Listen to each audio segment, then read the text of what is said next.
अस्सलाम वालेकुम, आप देख रहे हैं फेस टू फेस। मैं हूं मोहम्मद अकबर बाजवा। मैं हूं Shahzad Hussain Bhatt. Welcome to the show. पिछले कुछ दिनों से हम सुन रहे हैं कि पाकिस्तान तहरीक इंसाफ पर पाबंदी लग सकती है। हुकूमत इस बात पर गौर कर रही है। एक दफ़ा पहले भी इस बारे बड़ी सीरियसनेस के साथ बात हुई थी, लेकिन फिर अचानक ख़त्म हो गई। फिर खैबर पख्तूनख्वा में गवर्नर राज के हवाले से बलूचिस्तान असम्बली में जो करारदाद आई वो आप सब ने देखी है। उसके अलावा तहरीक इंसाफ दोबारा एहतजाज की कॉल दे सकती है। मामलात कुछ ऐसे नज़र नहीं आ रहे जो सिमटने की तरफ जा रहे हों। 9 मई के केसेस में अदालत ने बानी तहरीक इंसाफ इमरान खान को कसूरवार करार दे दिया कि इनकी कहे पर ये 9 मई का एहतजाज हुआ था। पीटीआई का उस पर मौक़िफ़ अपनी जगह पे है, लेकिन at the very same time बाकी 4 और अदालतें इमरान खान साहब को इन केसेस में बरी भी कर चुकी हैं। 9 मई के केसेस की बात कर रहा हूँ, लेकिन आगे सूरत हाल जिस तरफ जा रही है, एक कंसेंसस की ज़रूरत है।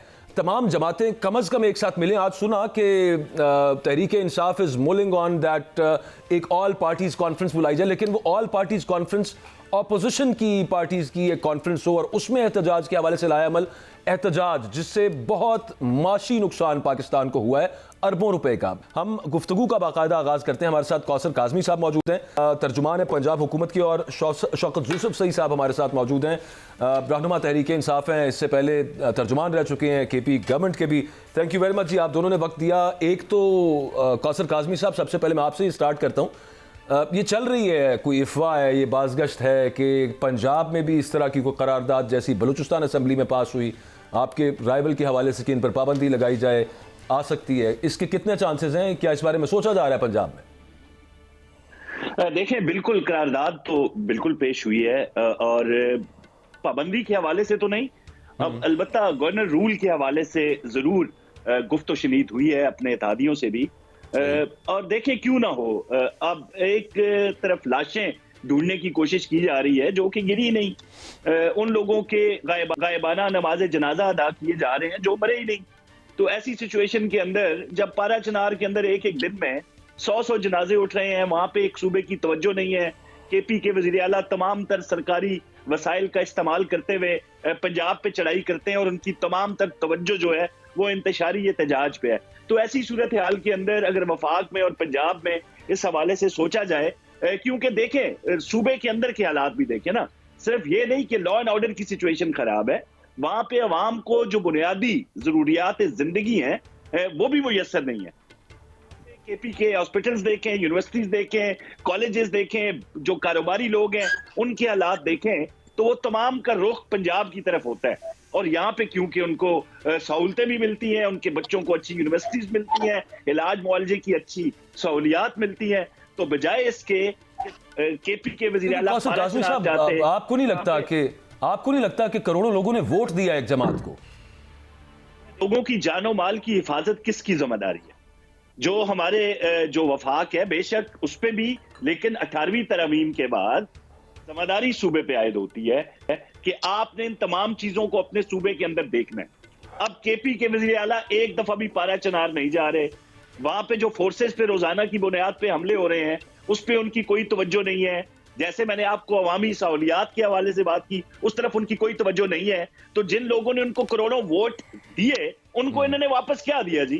केपी के अंदर देखें, अगर वोट का ये दावा कर रहे हैं, मकबूलियत पंजाब में तो फारिग होगी। कि आपने देखा कि जिस तरीके से पंजाब ने और बाकी सूबों ने इनको रद्द किया, उसी वजह से वही केपी से एक लश्कर लेके इन्होंने पंजाब पे चढ़ाई की। तो वोटों वाला मामला तो आप देख लें, जिन लोगों ने एतमाद किया उनके साथ ये क्या कर रहे हैं केपी के अंदर। तो ऐसी सूरत हाल के अंदर अगर इस तरह के इकदाम को सोचा जाए तो मेरे हाल में इसमें कोई मज़ाइका नहीं है। सही। शौकत यूसुफ सही साहब, ये जो बात हो रही है कि एक ऑल पार्टीज कॉन्फ्रेंस, या फिर मुझे तो उसमें से ही समझ आया कि जो ऑपोजिशन की पार्टीज हैं उनके साथ मिलकर अब एक लाएमल ऐसा कि दोबारा एक एहतजाज की कैफियत नहीं है, एहतजाज के लिए जाया जाए इस्लामाबाद, ये सोच विचार चल रही है सर? बिस्मिल्लाहिर्रहमानिर्रहीम, बहुत शुक्रिया जी। देखिए, 2-3 चीज़ें हैं। अगर हम इस मुल्क में जमहूरियत है, सियासत है, तो फिर जो अपोजिशन जमातें होती हैं ना उनको बराबरी की हैसियत दी जाती है। अब इनको ये खटक रहा है कि खैबर पख्तूनख्वा की हुकूमत क्या कर रही है। भाई, खैबर पख्तूनख्वा की हुकूमत को आवाम ने 90% आवाम ने मैंडेट दिया है। हमें पंजाब में भी लोगों ने मैंडेट दिया है। वफाक में आज हमारी हुकूमत होनी थी अगर मैंडेट पे जाया जाए। तो ये बात कहना कि जी वो बात नहीं मानती है, ये सूबे में लोग नाराज हैं, तो वो तो सूबे के लोग जाने, हम जाने ना। सूबे के लोग नाराज होते तो इतना बड़ा मैंडेट कभी ना देते, वो हमारी परफॉर्मेंस देख रहे हैं।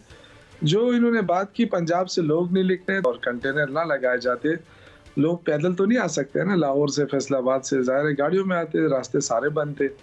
जो वहाँ पे जिस तरीके से मजालिम हो रहे हैं वहाँ पे पंजाब में लोगों के साथ जो सलूक हो रहा है वो भी आपके सामने है। अभी भी डार फैमिली जो है कितनी मुश्किल में है, उस्मान डार और उनकी फैमिली जो उनके साथ हुआ। लेकिन ये देखें कि जो पाड़ा चिनार की इन्होंने बात की, तो ये मेरे ख्याल से पता नहीं कैसे तर्जुमान है कि इनको ये नहीं पता है कि कल कितना बड़ा ग्रैंड जरगा हुआ है कोहाट के अंदर, वज़ीर आला वहाँ मौजूद था और सारे जो वहाँ फरीकैन हैं उस पे उनको बिठाया है।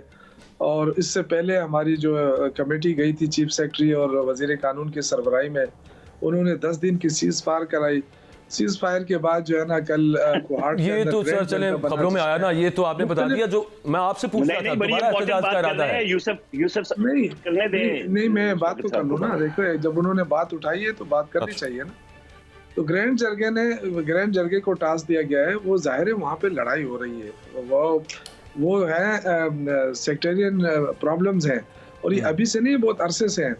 इस तरह तो नहीं होता है ना, पॉलिटिकल चीजें पॉलिटिकल तरीके से हल करने। शौकत भाई मैं आपसे एक सवाल करना चाहता हूं, लेकिन मैं चाहता हूं कि आपकी गुफ्तगू से पहले कौसर साहब आपको रिस्पॉन्ड करना चाह रहे हैं वो कर ले। कौसर भाई आप बात कर ले, फिर मैं सवाल करता हूं।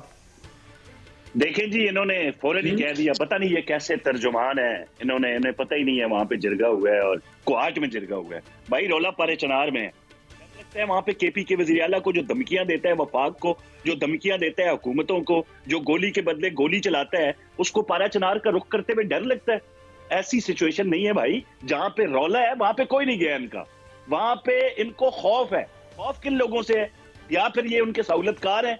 भाई वहां पे फिरका वाराना से हटके अफगानिस्तान की तरफ से जो लोग आते हैं, जो इंतशारी आते हैं, जो इंतहा पसंद आते हैं, मसाइल उनके साथ हैं। देखिए वहां पे आके उनके गांव उजाड़ दिए जाते हैं।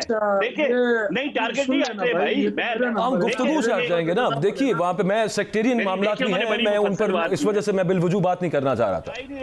मैं मामला की तरफ हम नहीं जा रहे। नहीं, अभी मुझे जवाब तो पूरा होने दें शौकत भाई, आपने बड़ी गुफ्तगू। नहीं मैं बात तो कर लूं ना, मेरे जवाब देने दें। नहीं आप बोलेंगे, अपने नंबर पे भी बोलेंगे। नहीं भाई, उन्होंने मुझसे सवाल किया, क्या हो गया जी? आपने उनसे झगड़ा करें, मेरी तरफ ना है। काज़मी साहब आप 1 मिनट में अपना कंपाइल करें, मैं शौकत साहब की तरफ जाना चाह रहा हूं, आप कंपाइल कर लें। कौसर भाई कर ले। इंटेलिजेंस की इतलात है भाई, 1500 अफगान लोग शामिल थे जिनको हुकूमत ने अरेस्ट किया इस्लामाबाद के अंदर। उनकी सरबराही कौन कर रहा था? मैं तो नाम ले रहा हूं आपके सामने, अगर ये इल्जाम होता तो आए बाएं शाएं होता। मुराद सईद ने बिल्कुल वो लोग जो इनके जत्थे के आगे जो जाके रुकावटें हटा रहे थे, जो पुलिस वालों पर तशद्दुद करके जिनके पास डंडे और लाठी उठाए हुए थे, मैं तो वो बात कर रहा हूं। मैं तो आए बाएं शाएं और अवाम में बात ही नहीं कर रहा। मैं तो आपको ये बता रहा हूं जो इंटेलिजेंस की रिपोर्ट सामने आई है। अब वहां पे क्या है जी, पारा चनार के अंदर बिल्कुल बात होनी चाहिए। वहां पे कोई फिरका वाराना मामला इतना नहीं है जितना वो इशू है जिसकी निशानदेही मैंने आपके सामने कर दी। अब लाशें ये ढूंढ रहे हैं इस्लामाबाद के अंदर, जहां ये ठीक है, रिपीट हो रही है। कौशल भाई लेट हिम रिस्पॉन्ड। जी शौकत यूसुफ सही साहब, देखिए इन्होंने एक इल्जाम ये लगाया कि अफगानिस्तान से लोग आ रहे हैं। देखिए वो बात करें जो जिससे माहौल बेहतर हो सके। इस वक्त पाकिस्तान बड़े मुश्किल में है और बदकिस्मती से जो PMLN वाले हैं वो इंतकामी सियासत पर उतर आए हैं। उनको खौफ भी है कि कल इमरान खान की हुकूमत आएगी तो हमारे साथ क्या करेंगे। तो ये चाहते हैं कि इस पार्टी को क्रश करें। तो ज़बरदस्ती तो किसी पार्टी को आप क्रश नहीं कर सकते। जमहूरियत में आप किसी पार्टी को ज़बरदस्ती नहीं बिठा सकते मेरे भाई। जो इंतहाई काबिल शौकत भाई, एक सवाल इस टॉपिक से हटकर जरा एक सवाल करना चाहता हूं। KP के CM साहब डी चौक के लिए तशरीफ लाए, 2 दफा लाए, वापस चले गए। बुशरा बेगम भी आई, वो भी खैर आफियत से वापस चली गई। मैं पूछना आपसे ये चाहता हूं कि दोनों अफराद जो हैं, हुकूमत दानिस्ता तौर पर इनको गिरफ्तार नहीं करती है या वो खुद जाने में कामयाब हो जाते हैं? असल कहानी क्या है? देखिए ये तो आप वफाकी हुकूमत के नुमाइंदगी कोई कर रहा है तो उनसे पूछे ना, मैं तो नहीं बता सकता।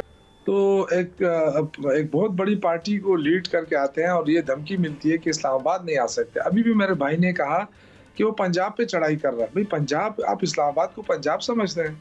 ये तो चारों सूबों का मरकज है भाई। अगर हमने एहतजाज करना है या किसी सूबे ने एहतजाज करना है तो वो इस्लामाबाद में ही करेगा ना, कहाँ करेगा? तो इसको आप पंजाब ना कहें, ये पंजाब नहीं है, ये पाकिस्तान है और हम सब का है। तो वहाँ पे इससे पहले भी एहतजाज होते रहे हैं। ये बताएं ना कि इससे पहले एहतजाज नहीं हुआ है इस्लामाबाद में, तो फिर तो ठीक है। लेकिन अगर पहले भी एहतजाज हुए हैं, डी चौक के अंदर हुए हैं, सबने किए हैं, हमारे दौर में कितने हुए हैं, हमने किसी के आगे कंटेनर नहीं लगाया, तो आप कंटेनर ना लगाए ना, लोगों को पुरअमन आने दें। क्यों करते हैं? सियासी वर्कन है, सियासी आज़ादी होनी चाहिए। और आपने धमकी दी पहले, लाहौर नहीं आ सकते, वो लाहौर चला गया। आपने कहा ओवरऑल पार नहीं आ सकते, 2 दफा इस्लामाबाद आ गया। लॉ एंड ऑर्डर की बात करते हैं, ये बात है कि जैसे कौसर काज़मी साहब आप फरमा रहे थे ना लॉ एंड ऑर्डर का, अब उसमें देखें कि सूबे तो उसमें जिम्मेदार हैं। एक वजारत दाखिला वो सिर्फ इस्लामाबाद के लिए तो नहीं है। मैं वजीर दाखिला की बात करूं मोहसिन नकवी साहब, लेकिन उनके अंडर पीसीबी भी है।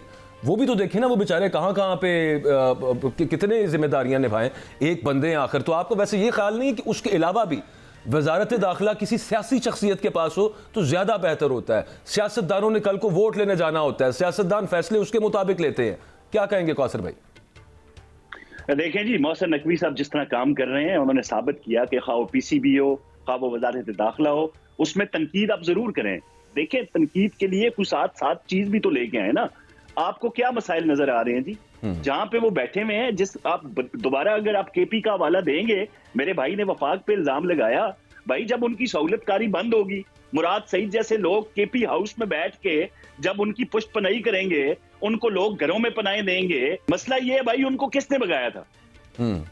तालिबान पाकिस्तान को वहां से भगाया गया था, तो पाक फौज ने हजारों कुर्बानियां दी। उनके हवाले से जो खान साहब के अल्फाज थे, हमेशा क्यों तालिबान खान नाम पड़ा था खान साहब का, वो इसी वजह से था कि उनके लिए नरम गोशा था। उनको दोबारा ला के वहां पे आबाद किया गया, इस बात से कोई इनकार नहीं करता। यकीन से कह सकता हूं कि शौकत भाई भी इनकार नहीं करेंगे इस बात से। बिल्कुल उनको आबाद किया गया, क्योंकि उन पे जुल्म बड़े हुए थे आपके दौरे हुकूमत में। उनको कमीजों से बांध के रोडों पे चलाया गया था। तो मेरे जहन में वो आ गया जो आप कह रहे थे ना, पुरअमन एहतजाज हमारे दौर में हुए हैं, कंटेनर नहीं लगे, तो मुझे बेचारे टीएलपी वाले याद आ गए। शौकत साहब इसलिए जुबान से नाम निकल गया। ऐसी छोटी छोटी बातें ना पकड़ा करें, असल मुद्दे की तरफ आए। असल मुद्दा ये है भाईजान। कौसर भाई प्रोग्राम का वक्त खत्म होने वाला है। मैं आपसे आखिरी सवाल करूंगा, फिर एक शौकत साहब से आखिरी सवाल करना है। कौसर भाई, पहला सवाल आपसे, आखिरी सवाल ये है कि इस वक्त आप जो अल्फाज दोहरा रहे हैं कि ये डी चौक इस्लामाबाद पर चढ़ दौड़े हैं, यार एक बंदा अपना प्रोटेस्ट के लिए आ रहा है तो उसका हक नहीं है? एक बात। और इसके साथ आखिरी बात, लाहौर में बहुत गर्दिश चल रही है कि इमरान खान बनीगाला शिफ्ट हो रहे हैं, क्या ये दुरुस्त है? देखिए, मफरूजों पे तो कोई खबर नहीं होती ना, उस पर बात करनी चाहिए। बाकी जो आपने कहा जी एहतजाज के लिए आ रहे हैं, एहतजाज पुरअमन होते हैं। एहतजाज मशीन गन्ने हाथ में उठा के, स्नाइपर गन्स, गुलेलें और लॉ इन्फोर्समेंट एजेंसीज के ऊपर हमले करके नहीं किए जाते। एहतजाज ऐसे नहीं किए जाते कि एक सूबा के वफाक को कि हम पे गोली चली तो हम गोली चला देंगे तुम पे, बारूद हमारे पास भी है। एहतजाज ऐसे नहीं होते कि तमाम तर रियासती वसाइल को इस्तेमाल किया जाए, केपी की पुलिस को साथ ला के वफाक पे हमला किया जाए। इसको एहतजाज नहीं कहते। एहतजाज के अंदर अफगानी नहीं शामिल होते। जो 37 अफराद वहां से पकड़े गए हैं, ये अभी तक लाशों के आदाद और नाम क्यों नहीं दे रहे? इनको खौफ है इस बात का कि कहीं जो गिरफ्तार लोग हैं उनमें से कोई ना बोल पड़े, भाई मेरा गायबाना नमाज जनाजा ना पढ़ाना, मैं जिंदान में हूं, मैं जेल में हूं, मैं जिंदा हूं। ये अभी तक नाम इसलिए नहीं दे रहे, ये सिर्फ रियासत को, मुल्क को बदनाम कर रहे हैं, बैन अल-अक़वामी चले उसमें भी क्लैरिटी आ जाए ना कि कौन-कौन है। सिर्फ ये ठीक। शौकत भाई, आपसे आखिरी छोटा सा सवाल कर रहा हूं। सलमान अकरम राजा साहब ने कहा है कि अलीमा अपा जो है वो सियासी रोल नहीं कर रही हैं, मगर बुशरा बीबी के बारे में अभी पीटीआई के कारकुनान जो हैं वो कुछ कंफ्यूज हैं। इस वक्त पीटीआई की क़यादत क्या बुशरा बेगम कर रही हैं या कोई और कर रहा है? देखिए, उस पर तो मैं आता हूँ, लेकिन जो मेरे भाई ने बात की ना, देखिए पुरअमन एहतजाज और क्या होता है मुझे तो समझ नहीं आई। अगर वज़ीर आला आ रहा है तो उसके साथ उसका जो स्टाफ था वो था। इसके अलावा मुझे कोई मशीन गन बता दे। ये जो फस्तायत का दौर गुजरा है ना, मेरे ख्याल से ये अल्लाह करे कि ऐसा दौर वापस ना आए फिर। लेकिन जो जिस अंदाज से आपने पॉलिटिकल लोगों के ऊपर जुल्म किया, तो मेरे ख्याल से देखें बहुत सारे लोगों के घर उजड़े हैं। जो आप बातें कर रहे हैं ये इंतहाई मुझे अब तकलीफ हो रही है। काइंडली मेरे सवाल को वाइंड अप कर ले शौकत भाई, लास्ट 2 मिनट जा रहे हैं। पीटीआई के कारकुनान वाली बात। देखिए, कोई इशू नहीं है, पार्टी की लीडरशिप मौजूद है, कोई ना किसी में तशवीश है ना कोई इशू है, पार्टी की लीडरशिप मौजूद है, अल्हम्दुलिल्लाह पार्टी अनटेक है। ये कहना कि जी फलां, ये सिर्फ तकरीबकारी है, ये सिर्फ इख्तिलाफात पैदा करने के लिए हुकूमत ने शोशा छोड़ा है। हमारी पार्टी मुतहद है, हमारी लीडरशिप मुतहद है, कोई इशू नहीं है। इख्तिलाफात होते हैं, इख्तिलाफ राय भी होता है, वो हम खुलकर बयान करते हैं, इसलिए लोगों को ये लगता है कि शायद इसमें इख्तिलाफात है। बहुत शुक्रिया। शौकत भी साहब हमारे साथ मौजूद थे, कौसर काज़मी साहब हमारे साथ मौजूद थे। छोटी सी ब्रेक लेंगे, ब्रेक के बाद कुछ पाकिस्तान इंडिया जो वहाँ चल रही है क्रिकेट के हवाले से, उस पर बात करेंगे। Stay with us.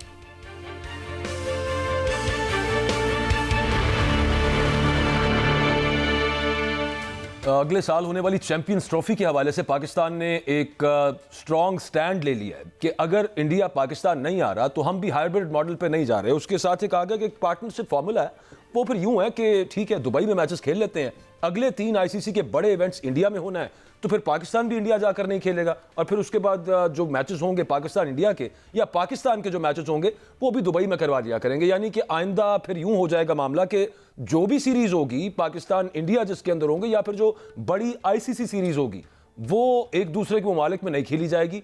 And that is apparently because India ने एक ये पॉलिटिकल स्टैंड लिया हुआ है, एक डिप्लोमेटिक स्टैंड इतना सख्त पाकिस्तान के हवाले से लिया हुआ है। हमारे साथ अजीत कुमार साहब मौजूद हैं, स्पोर्ट्स जर्नलिस्ट हैं, joining us from India. Thank you very much Ajit, आपने वक्त दिया है। आपके ख्याल में ये जो पार्टनरशिप फॉर्मूला है, फिर पाकिस्तान ने तो ये ऑप्शन दे दी है कि फिर वर्केबल यही है, यूं कर लें तो ये इंडिया को कबूल हो जाएगा? फिर नहीं, मुझको नहीं लगता। ये आज के वक्त की नजाकत है, सिर्फ दिल को तसल्ली देने को गालिब ख्याल अच्छा है। तो आज की कहानी है, आज के संदर्भ में बात है, आने वाले समय में फिर कहानी बदल जाएगी। देखिए, 2 पक्ष हैं, एक पक्ष जो भारी होगा हमेशा दूसरा पक्ष को उसकी बात माननी होगी। आज भारत का पलड़ा भारी है तो निश्चित रूप से बाकी देशों को उसकी बात माननी पड़ेगी। आने वाले समय में हो सकता है पाकिस्तान का पलड़ा भारी हो जाए तो बाकी के देशों को उसकी बात माननी होगी, पर मुझको नहीं लगता अगले 5, 10, 20 सालों में बीसीसीआई कई तरीके से झुकेगा। नहीं, आगे फर्ज कीजिए कि अब आगे आप 5, 10, 20 सालों में कह रहे हैं अगली हुकूमत अगर बीजेपी की नहीं आती, कांग्रेस की आ जाती है या कोई और पार्टीज मिलकर वहां पे एक यूनाइटेड गवर्नमेंट बना लेती है, ये मसला खत्म होता नजर आता है ना फिर तो? अब फिर चांस थोड़ा सा बन सकता है, मैं ये मानता हूँ फिलहाल तो, लेकिन बहुत बड़ा पॉलिटिकल इश्यू है। 2029 तक तो हम कुछ सोच भी नहीं सकते इस बारे में। तो अभी तो फिलहाल में पूरा कंट्रोल है, आईसीसी चेयरमैन हो चुके जय शाह जी, तो फिर मुझको नहीं लगता कि किसी प्रकार से झुकाव आएगा। हाँ, झुकना चाहेगी तभी हो सकता है मोदी जी अगर कुछ चाहे हमारे यहाँ पर। ये मिडिल वे है, ये पार्टनरशिप फॉर्मूला तो फिर मिडिल वे। आपके ख्याल में ये मुनसिफाना जिसको आप कहेंगे कि ये मतलब ये देखा जाए तो जी जी ये खेल है, खेल में तो बराबर होना चाहिए, राजनीति नहीं है, खेल है। खेल को भी अगर राजनीति कर देंगे तो निश्चित रूप से दोनों ही देशों का नुकसान है। एक मौका है हमेशा की तरह, एक मौका मिला खेल के माध्यम से कि दोनों देश नजदीक आए। अगर वही बात है कि हमारे थोड़ी राजनीति हावी और राजनीति के हिसाब से सारी चीजें होती है, वैसे हमारे भी थोड़ा सा राजनीति को आगे रखा जाता है और देश के इमोशंस को उसके साथ जोड़ दिया जाता है। तो क्रिकेट भी हमारे यहाँ, क्रिकेट को हम लोग धर्म ही मानते हैं यहाँ पर, तो वैसे ही पाकिस्तान में क्रिकेट एक धर्म ही है। दोनों देशों में उससे इमोशंस जुड़े हुए हैं। भारत पाकिस्तान को खेलना देखना चाहिए, पूरी दुनिया चाहती कि भारत और पाकिस्तान क्रिकेट के मैदान पर आमने सामने हो, लेकिन अभी क्या कर, अनफॉर्चुनेटली मतलब समय ऐसा है कि राजनीति का थोड़ा ज्यादा हो चुकी है और दोनों देशों का इसका खामियाजा भुगतना पड़ रहा है। अजीत भाई, पिछले दौर में भी ये हाइब्रिड मॉडल पे गया, इस दफा भी हाइब्रिड मॉडल की जो बात हो रही है, मैं आपसे पूछना ये चाहता हूं कि अगर ये आपको जो बात आपने कहा कि मुझे नहीं लग रहा कि बेल मंडेर चढ़ रही है, तो इसमें ज्यादा नुकसान क्या आप नहीं समझते भारत को है? मनी वाइज मैं बात कर रहा हूं, और पाकिस्तान को नुकसान कम है। और दूसरी आखिरी बात, क्या आप समझते हैं कि जय शाह साहब आने के फौरी बाद कोई बड़ा सरप्राइज दे सकते हैं? देना चाहिए, निश्चित रूप से हम ये उम्मीद करते हैं। एक नया आईसीसी का चेयरमैन आया, युवा है, आगे एक नई सोच को अगर आगे रखे तो निश्चित रूप से पूरी दुनिया उसका स्वागत करेगी। तो मुझको ऐसा लगता है कि चांस बन सकता है, अगर उनके दिमाग में ये चीज आई कि ये एक अच्छा मौका है तो मुझको लगता है चांस बन जाएगा। लेकिन मुझको अभी फिलहाल में व्यक्तिगत रूप से देखे तो नहीं लगता। मैं चाहता हूँ कि ऐसा हो, बट अभी जो जिस हिसाब से राजनीति हावी है इस वक्त हमारे देश में भी, तो मुझको नहीं लगता इतनी जल्दी पाकिस्तान के सामने, क्योंकि पाकिस्तान के सामने एक तरह से घुटने टेकने के जैसा हो जाएगा। तो वो चीजें मुझको नहीं लगता कि भारत सरकार अभी चाहेगी इस वक्त की दुनिया को ये संदेश जाए कि हमने घुटने टेक दिए। हाँ, ये तो एक मिडिल ग्राउंड है और ये जो हम पार्टनरशिप फार्मूला करें तो मिडिल ग्राउंड है, घुटने टेकना तो नहीं है यहाँ पे। हाँ, बात सही है, लेकिन हमारे यहाँ उस तरीके से नहीं देखा जाता है ना। हमारे भारत और पाकिस्तान की जो इमोशंस कनेक्शन है अच्छे और बुरे दोनों तरफ से बहुत खतरनाक होते हैं। वो बहुत अंदर तक, डीप गहराई तक जाते हैं दोनों देशों के नागरिकों के बीच में। तो उसको कोई भी है ना आसानी से खोना नहीं चाहेगा। ऐसा नहीं कोई एक डिसीजन ले लिया जाए जिससे अपोजिशन को मौका मिल जाए कुछ बोलने का। वो चीजें बहुत मायने रखती है हमारे यहाँ पर, जैसे आपके यहाँ भी रखती होंगी। तो इस हिसाब से मुझको नहीं लगता कि अब इतनी जल्दी जय शाह मानेंगे। मानना चाहिए, अलग बात है। पाकिस्तान का स्टैंड, पाकिस्तान का इस वक्त हक बनता है कि भारत वहां जाकर के खेले, मगर वही कि थर्ड प्लेस पर अगर हाइब्रिड मॉडल अपनाया जाए और अगर दुबई में खेला जाए मैच, आने वाले समय में क्या होगा? आने वाले समय में पाकिस्तान भी यही चाहेगा कि हम नहीं चाहते, हम दुबई में खेलना चाहेंगे कोई भी टूर्नामेंट को। तो वो उस वक्त में मुझको तब भारत तब भी चाहेगा कि अपनी बात मनवाए, क्यों नहीं मनवाना चाहेगा? देखो ये तो बनी बात है, जो जिसका कंट्रोल रहेगा वो अपने हिसाब से करना चाहेगा। तो ये देखना होगा कि राजनीति को अगर अगला हटा दिया जाए तो खेल बहुत अच्छा हो जाएगा। लेकिन देखेंगे खेल के अंदर सिर्फ राजनीति के लोग ज्यादा है, भारत में भी और पाकिस्तान में भी। सही। तो जब तक खेल में खेल के ही लोग शामिल नहीं होंगे तब तक खेल का भला होना मुश्किल है। अजीत भाई, आपने भारत के घुटने टेकने की बात जो की है, मुझे ये बात समझ में नहीं आ रही। घुटने टेकने वाली बात कहां से आ गई बीच में? ये नुकसान आप नहीं समझते कि भारत को ज्यादा है और पाकिस्तान की रकूम कम काटी जाएंगी? अगर मैं गलत हूं तो मुझे दुरुस्त करें। पैसों की बात हो रही है। बात पैसों की नहीं, पैसों से ज्यादा हमारे अभी तो सत्ता का खेल है ना, राजनीति का खेल है। तो अगर जरा सा एक इमोशनल कार्ड गलत खेल दिया गया भारत और पाकिस्तान में, तो उसका निश्चित रूप से आने वाले चुनाव में असर पड़ सकता है। इसका भी ध्यान रखना होता है। तो एक एक चीज फूक फूक कर कदम रखती है। ऐसा नहीं है कि सरकारों ने या पहले के नेताओं ने कोशिश नहीं की। पहले भी मोदी साहब ने कोशिश की है, नवाज शरीफ साहब ने भी कोशिश की है। अनफॉर्चुनेटली वो चीजें हो नहीं पाई जो कि हो जाना चाहिए था अब तक। अभी भी हम ये उम्मीद करते हैं कि कुछ अच्छा हो जाए। कोई बुरी बात भी नहीं है। जो खराब हुआ है तो अच्छा भी हो सकता है। तो आने वाले समय हम अच्छा चीजें देख सकते हैं और ये अच्छा मौका है। अभी डिसीजन हुआ नहीं है, एक बात हो रही है कि हाइब्रिड मॉडल पर जाए। हो सकता है भारत राजी हो जाए कि चलिए एक मैच तो खेलेंगे, चलिए फाइनल ही खेलने चले जाए। अगर फाइनल में आते हैं तो उस पर राजी हो जाए, चलिए बाकी मैचेस हाइब्रिड मॉडल पे खेले और भारत अगर फाइनल में आ जाए, बड़ा दिल दिखा करके हो सकता है लाहौर खेलने आ जाए, तो उसका एक अलग ही मजा होगा। तो देखना चाहते हैं कि इस वक्त में कैसे रही बात पैसों की, तो पैसा तो नुकसान होगा ही, निश्चित रूप से दोनों देशों का नुकसान होगा। बट भारत को इतने नुकसान से फर्क नहीं पड़ने वाला। बीसीसीआई बहुत पावरफुल, इकोनॉमिकली बहुत वेरी पावरफुल है। अच्छा, वो जो आप राजनीति की बात कर रहे हैं अजीत भाई, पॉलिटिक्स की, सियासत की जो आप बात कर रहे हैं, हमारी जो बात होती है स्पोर्ट्स जर्नलिस्ट से, इंक्लूडिंग यू, हर बंदा ये कहता है कि इंडिया में भी लोग पाकिस्तान के साथ खेलना चाहते हैं, मतलब वो देखना चाहते हैं Pakistan and India play together. तो अब बात ये है कि अगर इंडियन गवर्नमेंट मान जाती है इस बात के ऊपर, तो गुडविल ही क्रिएट होगी ना इंडियन गवर्नमेंट की अमंग्स्ट देयर इलेक्टोरेट। तो पॉलिटिकल डिसीजन में तो ये अच्छा ही है। इसमें क्या खराब, इंडिया के अंदर भी क्या खराबी होनी चाहिए इसमें? बाकी क्या है, खेल सिर्फ एक पॉइंट है, लेकिन बाकी कई सारे ऐसे पॉइंट्स हैं जहाँ पे भारत और पाकिस्तान एक दूसरे का विरोध करके अपनी राजनीति चमकाते हैं। ये नेता जो राजनीति है वो एक दूसरे की बुराई करके ही चमकती है दोनों देशों में। सही। तो उसको अगर पॉजिटिवली चले गए तो बाकी की चीजें साइड हो जाएगी, जिसके कारण से शायद वोट कन्वर्जन। वैसे हमारे इधर 1990s के बाद, मतलब ये 20 साल से ज्यादा हो चुके हैं, हमारे यहाँ पे किसी इलेक्शन के दौरान एंटी इंडिया नारे पे वोट नहीं मांगे किसी सियासतदान ने। हमारे यहाँ पे ये बातें पुरानी हो चुकी। नहीं, ठीक है। अजीत भाई, मेरा आपसे आखिरी सवाल है कि 2025 से लेकर 2028 के दौरान 3 बड़े इवेंट भारत में है, तो आप ये बताना पसंद करेंगे कि अगर ये मॉडल आता है तो आपको तो फिर भी फायदा है, क्योंकि आप 2029 और 31 में जाकर जो खेल रहे हैं, तो प्लस पॉइंट तो उस हिसाब से भी आपका फायदा नहीं है, अगर मैं कैलकुलेशन गलत नहीं कर रहा? नहीं, फायदा तो भारत का ही रहेगा। कारण है उसका कि भारत की जो इकोनॉमी, क्रिकेट इकोनॉमी है, सारे देशों की क्रिकेट इकोनॉमी मिला ले तो उसके बराबर भारत की क्रिकेट इकोनॉमी है।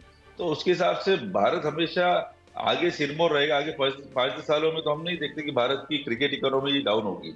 तो वो उसका एक फायदा हमेशा उठाता रहेगा, चाहे स्पॉन्सर्स की बात हो, चाहे हम सारे बेनिफिट्स की बात करें, चाहे जितने लीग्स टूर्नामेंट चलते हैं पूरी दुनिया के अंदर, उसका बेनिफिट इंडिया को मिलता रहा है और मिलता रहेगा। तो वो चीजें बहुत अच्छी तरीके से मोदी जी जितने अच्छे राजनीति किए, अमित शाह जितने अच्छे से राजनीति करते हैं, उस हिसाब से वो लोग बिजनेस भी समझते हैं। तो बिजनेस पॉइंट ऑफ व्यू से भी देखें अगर हम लोग, तो कोई नुकसान नहीं है भारत का। भारत तटस्थ रह करके भी उसको मालूम है कि पाकिस्तान से अपनी बात इस वक्त बनवा सकता है, क्योंकि पाकिस्तान की क्रिकेट इकोनॉमी इतनी स्ट्रांग नहीं है। तो वहां पाकिस्तान को थोड़ा झुकना होगा, ये क्लियर है। अजीत भाई, मैं आपको एक बात दावा कर रहा हूं आखिरी बात पर, ये जो आप कह रहे हैं ना कि इस दफा पाकिस्तान को झुकना पड़ेगा नहीं, हम अगले प्रोग्राम में फिर मिलेंगे। इस दफा खेड उलट गई जी अजीत भाई, जरा चेक कर लो। देखिए, पाकिस्तान ने इस दफ़ा ये फैसला कर लिया कि दे विल नॉट बाउ down in front of India. इससे पहले 2-3 जो बड़े टूर्नामेंट्स थे उसमें पाकिस्तान ने ये कॉम्प्रोमाइज़ किया, लेकिन no more compromise from Pakistan side. Time will tell आगे ज़्यादा नुकसान किसका होगा, फ़ायदा किस चीज़ में ज़्यादा था। एक छोटी सी ब्रेक लेते हैं, वापस आएंगे। Stay with us.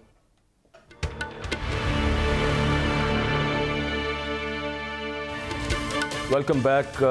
ये एक मामूल सा बन गया है कि सो के उठता है इंसान, आपको अचानक पता चलता है कि पाकिस्तान में इंटरनेट नहीं चल रहा, मुख्तलिफ ऐप्स ठीक तरह से काम नहीं कर रही, डेटा आ नहीं रहा, जा नहीं रहा, आप वॉइस नोट नहीं भेज सकते, वीडियोस नहीं आप डाउनलोड कर सकते, उसके अलावा डिफरेंट ऐप्स हैं उनको आप एक्सेस नहीं कर सकते, जिनमें से खास तौर पे सोशल मीडिया ऐप्स हैं।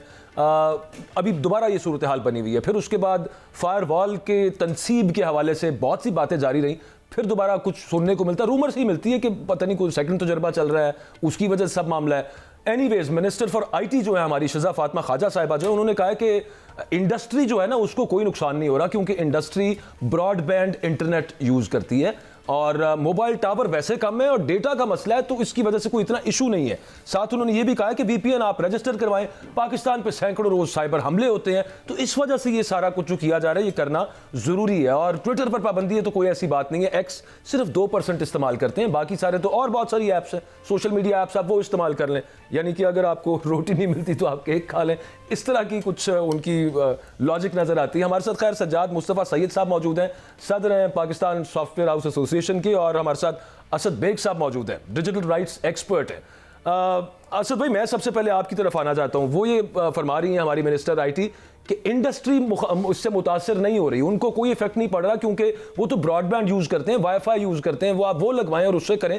ये मोबाइल टावर्स एक तो वो कह रही हैं कि वैसे ही कम है, वो ज्यादा लगने चाहिए, इंटरनेट उसकी वजह से स्लो है, और अगर वो डेटा हम बंद भी कर दें तो कोई इतना फर्क नहीं पड़ता। What's your take on that? देखिए, बहुत इंटरेस्टिंग है। मुझे थोड़ा सा टाइम दीजिएगा सर, मैं इसको एड्रेस करना चाहता हूँ, बिकॉज आज जो बात की है ना मैडम ने, वो थोड़ा सा डिफरेंट एंगल पे लेके गई है उसको। देखिए, हमें कोई शौक नहीं है गवर्नमेंट को क्रिटिसाइज करने का। As a person, as a journalist, as a digital rights activist, मुझे पर्सनली बिल्कुल अच्छा नहीं लगता जब हम अपनी गवर्नमेंट को क्रिटिसाइज करते हैं। लेकिन क्यों करते हैं? देखिए, सिंपल सी बात है। नंबर 1, वी डोंट डिसएग्री कि इंटरनेट पे बहुत इशूज हैं। हम इस बात से बिल्कुल इख्तलाफ नहीं करते कि डिसइंफॉर्मेशन बहुत ज्यादा, अभी प्रोटेस्ट में भी, उससे पहले जो पंजाब का केस हुआ, उससे पहले इलेक्शन में, उससे बहुत ज्यादा डिसइंफॉर्मेशन है। जो डेटा लीक्स हैं वो बहुत ज्यादा है, हरासमेंट के इश्यूज बहुत ज्यादा है, चाइल्ड पोर्नोग्राफी बहुत ज्यादा हो, ये सारे इश्यूज हैं। बट द पॉइंट इज कि क्या ये तरीका है इफेक्टिव कि आपने सोशल मीडिया ऐप्स बंद करनी है, या वीपीएन्स बंद करने हैं, या उनकी load shedding quote and quote करनी है, या उनको स्लो करना है? देखिए, ये आपको भी पता है, मुझे भी पता है। आप अपने माइक को लेके, कैमरा को लेके बाहर भिजवा दें किसी को, और लोगों से पूछ लें कि क्या उनके व्हाट्सएप पे मीडिया डाउनलोड हो रहा है, कि ये डिनाइल में रहने का कोई फायदा नहीं। नंबर 1। नंबर 2, देखें, मैं आपको कल की एग्जांपल देता हूं। मैं अभी कराची में हूं। कल मैंने कोई चीज खरीदनी थी और वो मुझे साहब भिजवाने की कोशिश कर रहे थे व्हाट्सएप पे तस्वीर, वो तस्वीर नहीं आई। उन्होंने मुझे इंस्टा का लिंक भिजवाया, वो इंस्टा का लिंक भी नहीं चला। अल्टीमेटली वो जो उनकी सेल होनी थी वो मैंने नहीं ली, मैंने परचेज नहीं किया, कि मुझे नजर ही नहीं आई। तो आप इमेजिन करें कि ये जो इम्पैक्ट है, इसका बहुत इंट्रिंसिक इकोनॉमिक इम्पैक्ट है इस चीज का।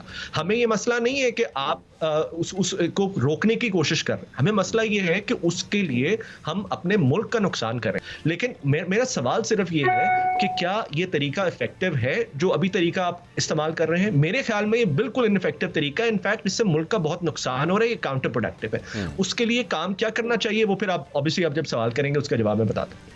सज्जाद मुस्तफ़ा साहब, आपने, मैं पढ़ रहा था, आपने ये फरमाया, सुन भी रहा था, आप कहते हैं कि फ्रीलांसर्स को बहुत ज़्यादा नुकसान हो रहा है, और लेकिन मैडम आईटी मिनिस्टर जो हैं वो ये कह रही हैं कि कोई नुकसान नहीं है। इंडस्ट्री की अगर बात करनी तो ब्रॉडबैंड यूज़ करें, वीपीएन यूज़ करें, क्या मसला है उसके अंदर?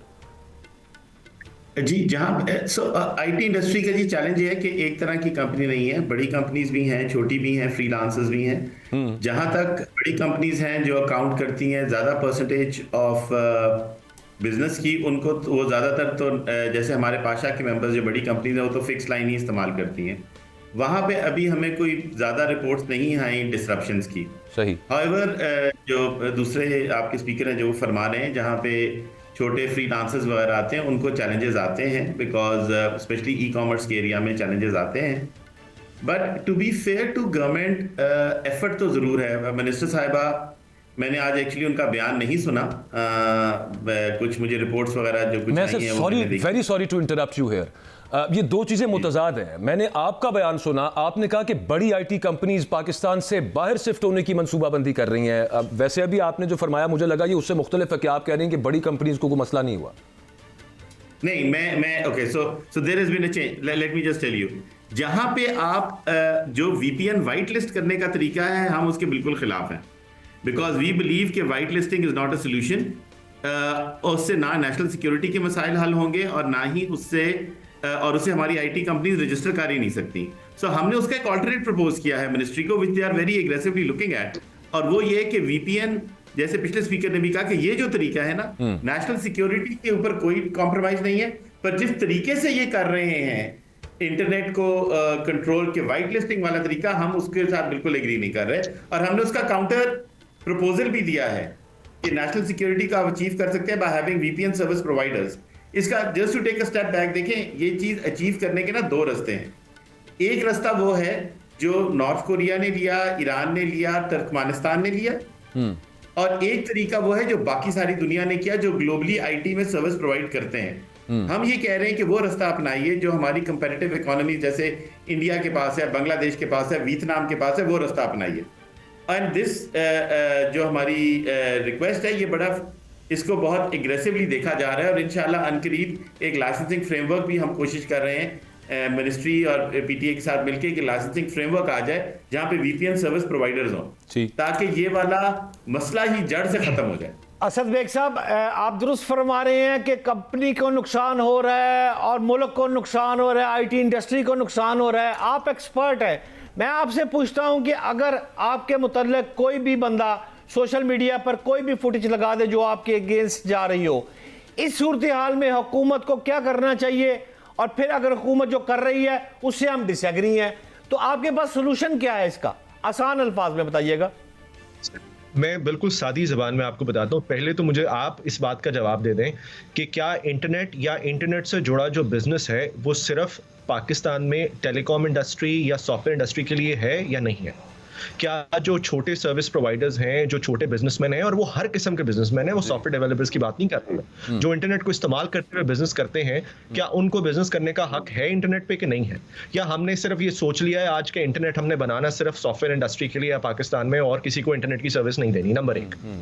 तो इसका जवाब मुझे अगर आप, नंबर दो ये है कि देखें सर, डिसइंफॉर्मेशन से और जो इंटरनेट के हार्म्स हैं उससे कोई डिसएग्री नहीं कर रहा, मैं पहले भी ये बात कर चुका हूँ। अब क्या इससे मसले का हल है? मेरे ख्याल में नहीं है। क्यों? क्योंकि देखें, आप जो भी गवर्नमेंट में जब भी बात करता है डिसइंफॉर्मेशन की, वो एक बात करता है कि पिछले कुछ सालों में जहन साजी हुई है अवाम की, पिछले कुछ सालों में जो है वो इस किस्म की चीज़ें हुई हैं कि लोगों ने, अवाम ने डिसइंफॉर्मेशन पे बिलीव, पोलराइजेशन हुई एंड सो ऑन। और वो बात बिल्कुल सही है, क्योंकि सिर्फ पाकिस्तान में नहीं हुआ, आप इंडिया में भी देखें, यूएस में भी देखें, जिस किस्म की डिसइंफॉर्मेशन है वो आप सबके सामने। तो पोलराइजेशन है, कोट एंड कोट जहन साजी का वर्ड इस्तेमाल किया जाता है। तो भाई साहब मुझे बताएं कि अगर जहन साजी से मसला खराब हुआ है तो इंटरनेट को स्लो करने से क्या मसला सही होगा कि नहीं होगा? बिल्कुल नहीं। तो अगर जहन साजी ही करनी है दोबारा से, तो उसके लिए आपको इम्यूनाइजेशन करनी पड़ेगी डिसइंफॉर्मेशन की। लोगों के लिए आपको काउंटर नैरेटिव्स क्रिएट करने पड़ेंगे, आपको अपने इंफॉर्मेशन के जो पोर्टफोलियोज हैं, आपके जो मैकेनिज्म्स हैं, उनको इंप्रूव करना पड़ेगा।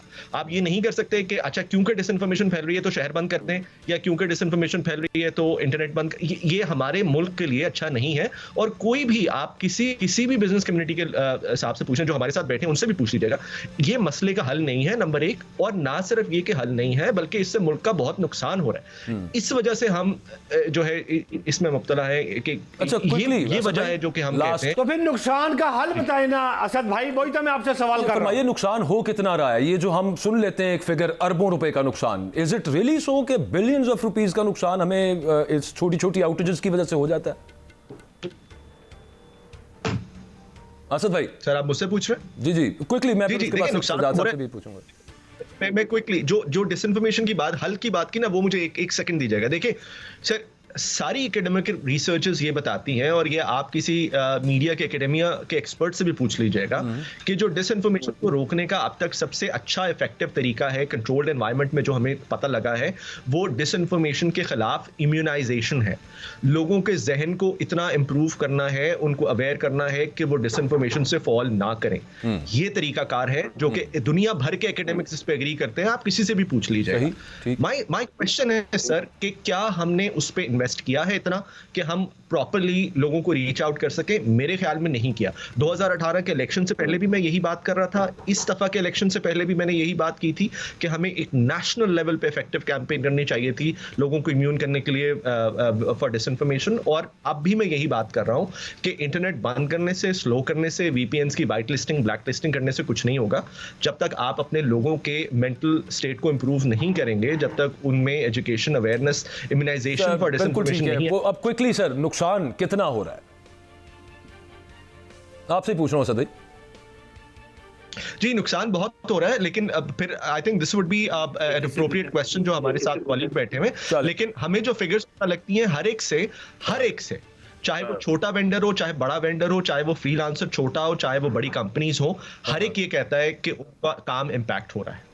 सज्जाद मुस्तफ़ा साहब, ये जो अरबों रुपए का फिगर आता है, मतलब एवरीवन सेज अरबों रुपए का नुकसान हो गया, billions of rupees lost because of this outage of internet और मुख्तलिफ तरह की जो बंदिशें हैं, कोई फिगर है उसके हवाले से सज्जाद साहब? जी, 2023 के अंदर जो फिगर्स आए हैं हमारे, जो लास्ट रिकॉर्डेड जो इंटरनेशनल डेटा कंपाइल किया है, अगर 1 घंटे के लिए इंटरनेट की बंदिश हो तो $1 मिलियन, अबाउट $910,000 जो कि $0.91 मिलियन बनते हैं, उसका नुकसान होता है पाकिस्तान में।